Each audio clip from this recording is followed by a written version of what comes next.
What are habits and how to develop effective habits? So as human beings, we start interacting with the world around us from the day we are born. We behave in certain ways, and our regular behavior turns into habits that make up, listen to this, 40% of our day-to-day life. So this has a large grip over, which is why we must try to establish good habits that will help us in the long term.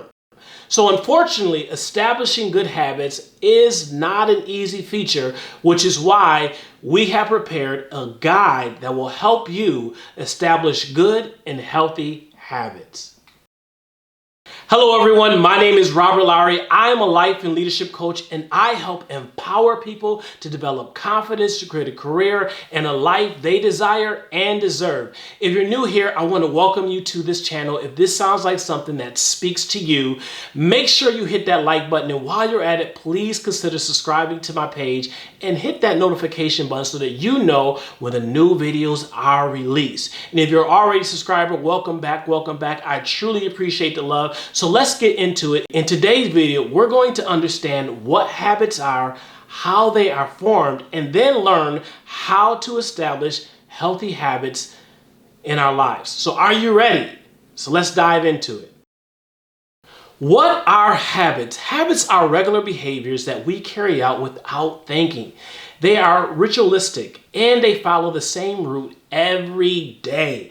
Our conscious mind doesn't have to exert any effort while we carry out our habits, and these behaviors are embedded deeply into our subconscious. Sounds kind of boring, right? Well, probably it is. But one can't deny that habits are extremely important.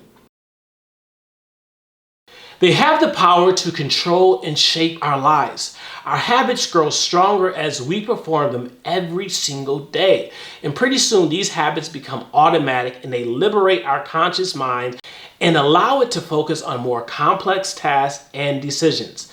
This helps conserve your energy and helps you conduct life more effectively. So what are good habits and bad habits? So you might already know this, but habits can be classified into good or bad habits. Good habits are all those actions that help you live a more prosperous and more productive life. These habits will benefit your present self and your future self, and they help you get ahead in life. So don't you want to achieve all your goals and get ultimate success? If you do, then you must establish good habits in your life. Examples of good habits can be exercising, eating healthy food, or organizing your daily goals. In the next section of this video, we are going to discuss this more in detail. The second type of habit is bad habits that affect us in a negative way. These habits can prevent us from reaching our goals and having a happy and successful life. An example of this can be wasting time and procrastination. The problem with bad habits is that it feels impossible to get rid of them, especially if you're trying to do this all on your own. But don't worry, we will also cover how you can overcome these bad habits and get some good habits in your life. However, before we move into how you can overcome bad habits, we need to talk about how habits are formed. Understanding the process is essential if you want to see some positive changes in your life. So how are habits formed? Different sections in our minds are dedicated to different purposes. According to neurosciences, our habit-making behaviors can be tracked back to an area called the basal ganglia. This part of the brain is also responsible for the development of emotions, memories, and pattern recognitions. Interestingly, decisions are made by a different part of the brain called the prefrontal cortex. Once we start performing any behavior regularly, it turns into habits and our prefrontal cortex goes to sleep. It's no longer involved in the process, which is why habits can become automatic. All habits follow the same psychological pattern called the habit loop. This loop has three parts, and they are a cue or trigger that tells our brain to shift to automatic mode and let a behavior unfold. Then we have the routine, which is the behavior itself and what we think about it. And lastly, we have the reward. This includes all the pleasure chemicals that are released into our brain because of the behavior or routine. The reward is that one is responsible for reinforcing the entire habit. If we look at this with an example, then the trigger can be an emotion like sadness. This can lead into a routine like smoking, and the reward for smoking can be a pleasure or a relief. This release will cause a person to go back to smoking every time they feel sad. Now, the sad thing about our brain is that it cannot differentiate between good habits and bad habits. If you conduct behavior on a regular basis, then your mind and your body will automatically turn into a habit. This could be something healthy and good like sleeping early, or it could be something negative like wasting time on social media. Unless you make an effort to fight a bad habit and replace it with a good one, then the habit loop will keep on repeating itself every time it's activated by a trigger. Habits can be changed. The best news you'll hear today is that habits can be changed. It's not easy, but it isn't impossible. However, it is essential to know that habits never really disappear. They are simply replaced by new habits. This is why you need to put special effort into breaking bad habits that are harming you right now. But don't worry, we are here to make things easier for you. How to break a habit. In the next section of this video, we are going to discuss some practical steps that you can and should take in order to become a better version of yourself. Number one, use the words I don't instead of I can't. The first trick that can help you let go of all of your bad habits is pretty simple. All you have to do is use the words I don't instead of I can't. While this may seem like a pretty useless thing to do, it really isn't. The Journal of Consumer Research conducted a study on this by dividing 120 students into different groups. After that, they tested their abilities to resist the temptation of eating chocolate. The first group had to repeat the phrase I can't, while the second group used the phrase I don't. The findings of the study was pretty groundbreaking, as they showed that the group that they used the term I don't was able to resist the temptation 64% of the time, whereas the group of students that used I can't only resisted 39% of the time. This is helpful, especially when you're trying to get rid of habits like eating junk food or snacking all the time. So number two, choose a good substitute. The problem with habits is that our body becomes used to the rewards that we get from it, which is why it can be possibly difficult to change them. This is why an effective technique to break habits is to choose a substitute. For example, if someone wants to break their habit of eating junk food all the time, they should ensure that healthy alternatives are available. In the same way, you can replace your urge to procrastinate just by opening your textbook or by writing one sentence in that assignment of what you need to do. With this, you have to understand that in the beginning, choosing the substitute will not be easy, but you have to keep trying. Even if you fail once or twice, just keep trying. Pretty soon, before you'll replace all of your bad habits with healthy ones. Number three, cut all your triggers. As we already discussed, every habit has a trigger. And the best way to break a bad habit is to cut as many triggers as you possibly can. For example, if you want to break your habit of smoking, then try not to go near someone who smokes. And definitely don't keep cigarettes laying around your house. In the same way, if you have a habit of procrastinating by using social media on your phone, then try to keep your phone away from you when you're doing important things. This will ensure that you stay focused and you stay on task. Avoiding bad habits is one of the most useful ways to slowly changing them. So number four, change your environment. The environment you are in plays a huge role in the habits that you have. If you want to have a successful, productive life, then you need to surround yourself with people who have similar goals as you do. Together, you can join forces and break bad habits together. You can also pair up with someone and both of you can work together and keep yourself accountable. Celebrate victories and motivate each other. Now, just because we mentioned change your environment doesn't mean that you should ditch all of your old friends. It just means that you should make new friends who will help you become the best version of yourself. Number 5, let go of all or nothing mindset. Last but not least, you need to let go of all or nothing mindset that is absolutely essential when you are changing habits. You have to accept that building and breaking habits take time, and there will be many slip-ups. This does not mean that you are a failure. It simply means that you are human. So try to be accepting of yourself and remember that slow change is better than no change at all. Remember, every day is a fresh start and you can make a different choice tomorrow. Number 6, celebrate even the smallest wins. Breaking a habit can be extremely difficult, and this is why it's important to acknowledge even the smallest progress. Celebrate them by giving yourself small rewards. This can be something as simple as telling yourself you're doing an amazing job. This will boost your confidence and motivate you to keep towards your goals.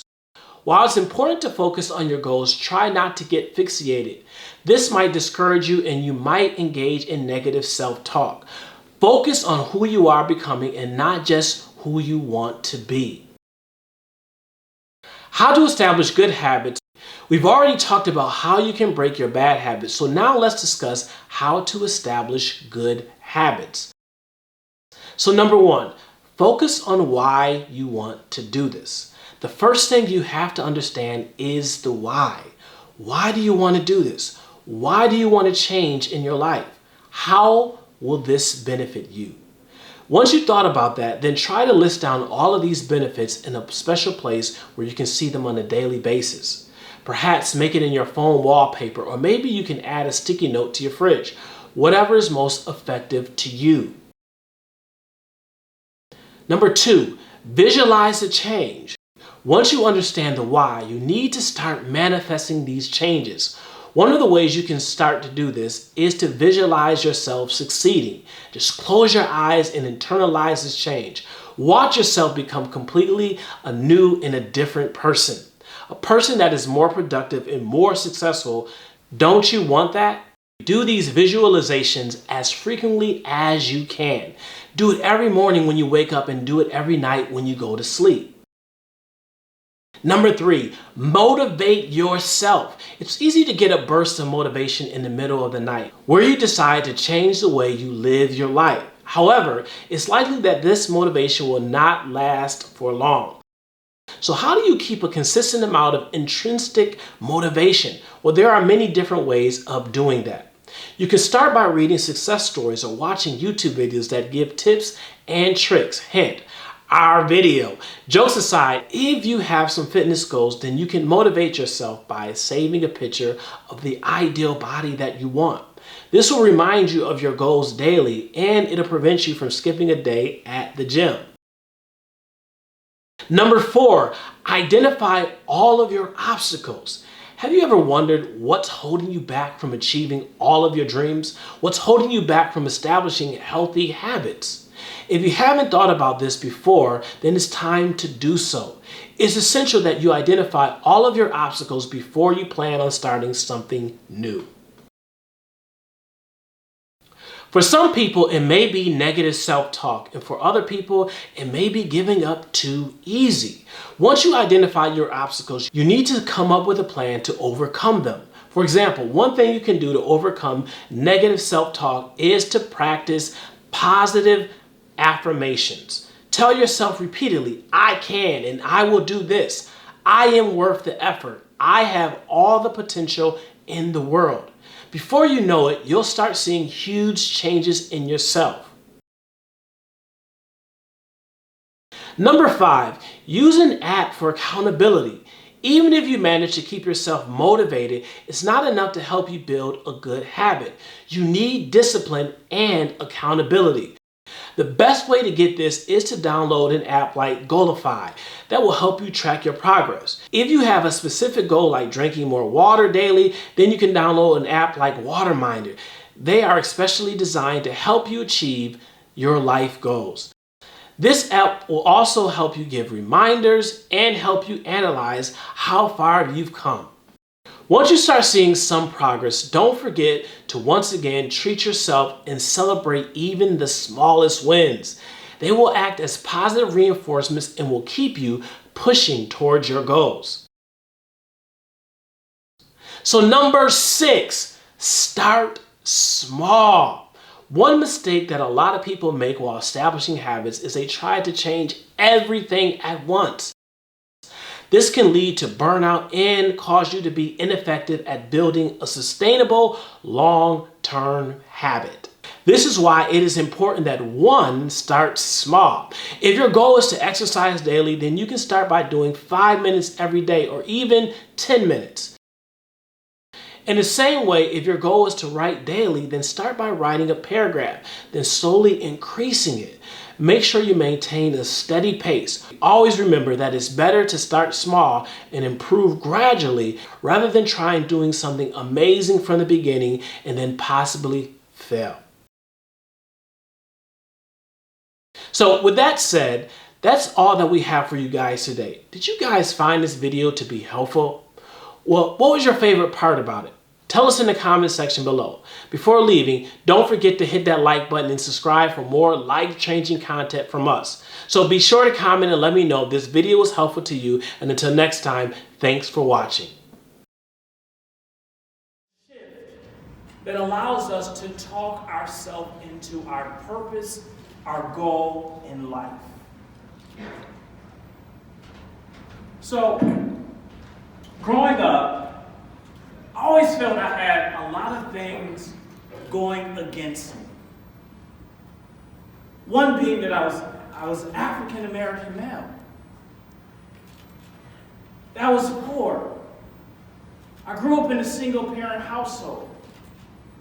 I didn't have a lot of positive role models in my life. I didn't have a lot of community resources. Would I become another statistic in life with the only option of jail or death? This was the foundation to my fear, my self-doubt, and to my low self-esteem. So I carried that with me through the years. It was not until I got into the 4th grade where someone outside of my family recognized something in me. It was my teacher. She began to encourage me. She began to tap into my potential. But that only lasted so long. When I arrived to 9th grade, getting a 65-point average was simply okay for me. I accepted just getting by. I had no desire or interest in going to college. The fact that no one in my neighborhood was talking about going to college. So why should I? So there was a guidance counselor who always tried to convince me to go to this college fair. Rob, go to this college fair. It's a great opportunity for you. So I decided to go to this college fair. I wasn't expecting anything. So I walked into the college fair, and what I witnessed was something amazing. It was the first time in my life that I seen individuals that looked like me, came from my neighborhoods. I walked away from that college fair and said, wow, maybe this is for me. Maybe there is opportunity for me. So the very next day, I went to my guidance counselor office, and I said it kind of shy and timid, I think I want to go to college. And so he pulled out the transcript, and he said, I'm going to be honest with you, Rod. We're going to have to do a lot of work with these grades. So we're going to come up with a plan together. So we sat down for 30, 45 minutes, and we worked on the plan. And so I walked out of the hallway, I walked out of the office, and